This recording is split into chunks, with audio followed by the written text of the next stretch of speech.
1,000 miles from Jerusalem is another Holy Land, Ethiopia. There are countless bodies all before me. I've never seen anything like this in my life. Rugged and isolated. You see this? It's that hell.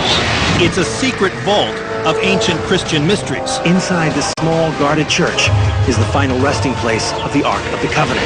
Hidden in subterranean monuments. We're inside the rock that they carved. Yes, inside the rocks. And 9,000 feet in the air. You fall off that, you are gone. Christ's underground kingdom is revealed on Cities of the Underworld, Ethiopia, secret Holy Land.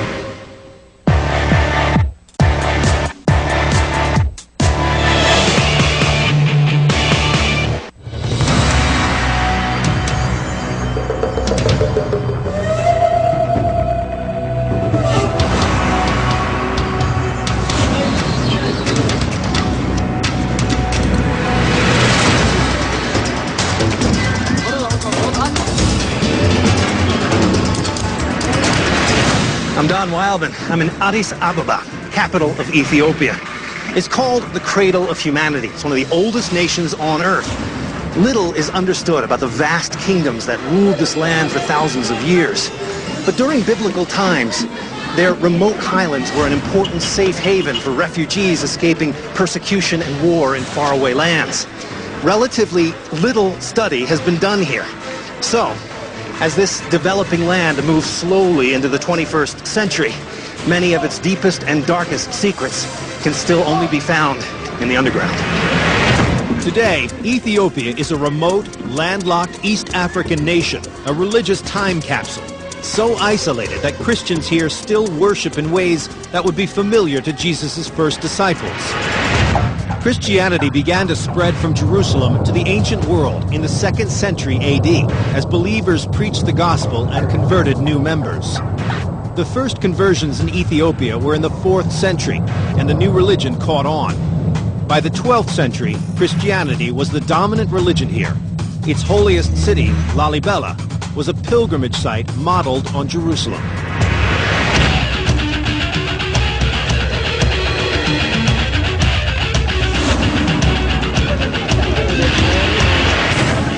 This is the village of Lalibela, and while it might not look like it today, this was once the seat of a huge, ancient kingdom.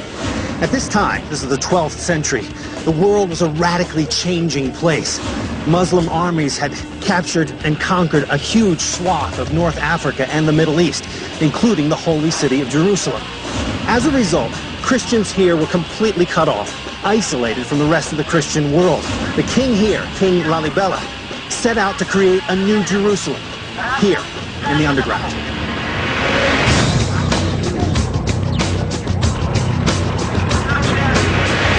I'm meeting up with a guy named Fikru Walde-Georgis, who's lived here all his life in Lalibela. Hey, I'm Don. Welcome and nice to meet you. Every year at Christmas time, 70,000 pilgrims journey to the small farming town of Lalibela because of the vision of the man who ruled here 800 years ago, King Lalibela. Lalibela was the devout Christian leader of the Zagwe dynasty, a royal family as powerful as the Medicis. During his reign, Ethiopia was relatively peaceful, but the Holy Land was a war zone. As Saladin's Muslim army and European crusaders battled for control, pilgrimages to Jerusalem became nearly impossible, and Ethiopians were cut off from the spiritual center of their religion. Then, according to church lore, King Lalibela had a dream in which God called on him to build a new Jerusalem, a safe place of worship for his people. For instance, if you look at down here, there's a church called St. George, so you can only see the roof from here. Oh, look at that. This is the church, St. George. The roof of the church is actually the ground. Yeah, that was just the level of the ground. St. George is one of 11 churches sunken up to 50 feet beneath the surface of the earth, and the layout of the churches honors the key moments in the life of Jesus Christ. A cluster of 6 churches to the north stand for Jerusalem, the city of his death. 4 to the south represent his birthplace, Bethlehem, and between them runs an artificial chasm named the River Jordan, after the spot where Jesus was baptized. All of them are connected by a warren of subterranean tunnels and trenches. Today, these churches are known as the eighth wonder of the world. This is the way down? This is the way down. There is a trench down here. So the Zagwes moved their capital here to the south, and King Lalibela decides to create a new Jerusalem, digging underground.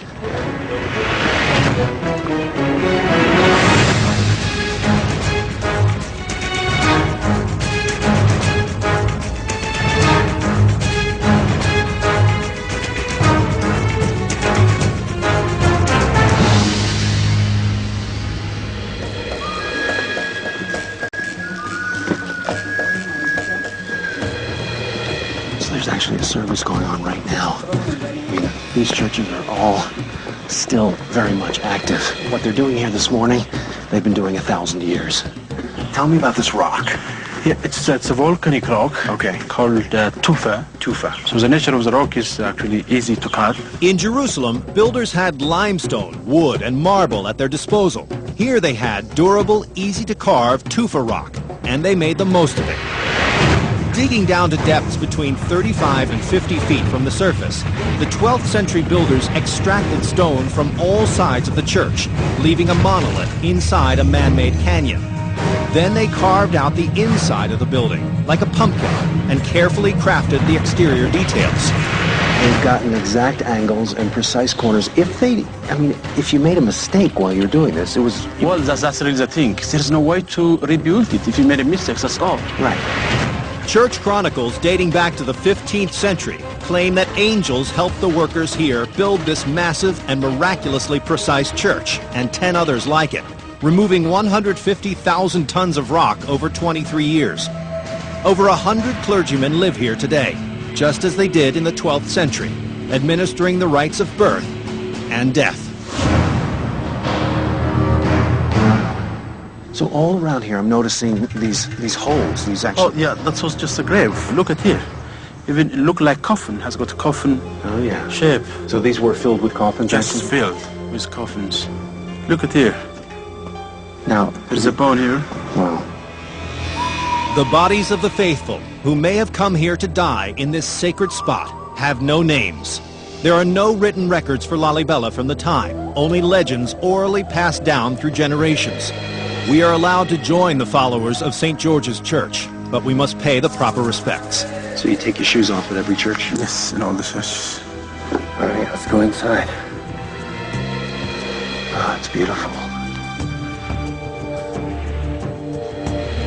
Wow, so this is all an open space here. We're inside the rock that they carved. Yes, inside the rock. So where we stand now was just solid rock. Yeah.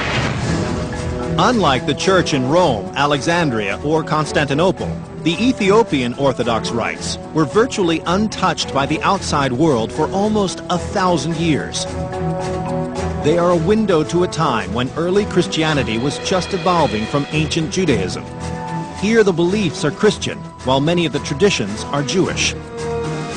Just as in Orthodox synagogues today, women and men are kept separate during services, and all the worshippers sit facing the Holy Land of Jerusalem.